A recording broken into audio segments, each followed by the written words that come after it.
मेरे प्यारे छात्रों, आज का सवाल काफी महत्वपूर्ण है और साथ ही थोड़ा कंफ्यूजन वाला भी है। तो पहले हम सवाल देखते हैं, किस युद्ध के बाद हुमायूं को भारत से निष्कासित होना पड़ा, मतलब भारत छोड़ना पड़ा।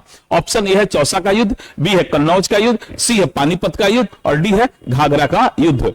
जैसा कि आप जानते हैं कि हम आपको एक सवाल के जरिए छोड़ के जाते हैं जिसका जवाब आपको कमेंट में देना होता है। तो आज का सवाल है, द्वितीय विश्व युद्ध के समय ब्रिटेन के प्रधानमंत्री कौन थे? इसका जवाब आप जरूर दीजिएगा। ध्यान दीजिए, इस सवाल के जवाब में आते हैं तो हुमायूं को भारत छोड़ना पड़ा था कन्नौज के युद्ध के बाद। आइए हम थोड़ा सा डिटेल में जानते हैं ताकि आगामी परीक्षा के लिए जो भी महत्वपूर्ण जानकारी है हुमायूं से संबंधित वो आसानी से आपको जानकारी हो जाए। तो ध्यान दीजिए कि जैसा आप जानते हैं कि हुमायूं जो था बाबर का बेटा था और बाबर की मृत्यु के बाद लगभग 1530 ईस्वी में वो सम्राट बना। लेकिन चूंकि वो लोग तैमूरी परंपरा को पालन करता था, है ना, इसलिए इसने क्या किया, जब हुमायूं गद्दी पर बैठा तो उसने अपने भाई कामरान, अस्करी और हिंदाल के बीच साम्राज्य का बंटवारा किया। लेकिन इसका निगेटिव पॉइंट यह रहा कि इससे हुमायूं काफी कमजोर हो गया, है ना, और आंतरिक कलह भी बढ़ गई।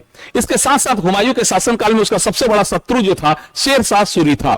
शेर खान जो बाद में शेर शाह सूरी बना, पूर्वी भारत में बहुत शक्तिशाली हो गया था और हुमायूं के लिए सबसे बड़ा खतरा बना हुआ था। आप ऐसे समझ सकते हैं, गंगा नदी के, है ना, गंगा नदी के पूर्वी साइड में शेर शाह का साम्राज्य था और पश्चिम में जो था हुमायूं का साम्राज्य था। तो चौसा का युद्ध जो होता है, उस युद्ध में जो है हुमायूं गंगा नदी पार करके, है ना, शेर शाह सूरी से लड़ने आया, लेकिन वह शेर शाह सूरी से बुरी तरीके से पराजित होता है और किसी भी तरह से अपना जान बचाकर फिर गंगा नदी उस पार गया। और इसी में कहावत भी है कि वह इस दौरान गंगा नदी में डूब रहा था, जिसकी जान एक भिस्ती ने बचाई और उस भिस्ती को उसने एक दिन के लिए सम्राट भी बनाया था। और उस भिस्ती ने जब सम्राट बना तो उसने चमड़े का सिक्का भी जारी किया था। लेकिन शेर शाह इतना ही में नहीं माना, उसका पीछा किया और फिर निर्णायक लड़ाई एक होता है कन्नौज का युद्ध, जो 1540 में होता है। और इस युद्ध में हुमायूं बुरी तरीके से परास्त होकर उसे भारत छोड़ना पड़ा। ध्यान देंगे, तो इस तरह से हुमायूं भारत छोड़ा कन्नौज के युद्ध के बाद। लगभग 15 साल तक वो भारत से बाहर निर्वासित जीवन व्यतीत किया, है ना, और मुख्यतः इस दौरान वह ईरान में रहा।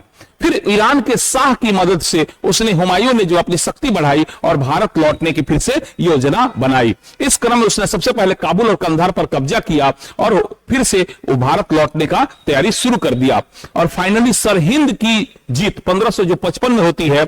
इसी युद्ध के बाद में, इसी जीत के बाद में हुमायूं जो है दिल्ली और आगरा में फिर से अपना स्थान सुरक्षित कर लेता है और भारत में अपनी सत्ता को मजबूत बनाता है।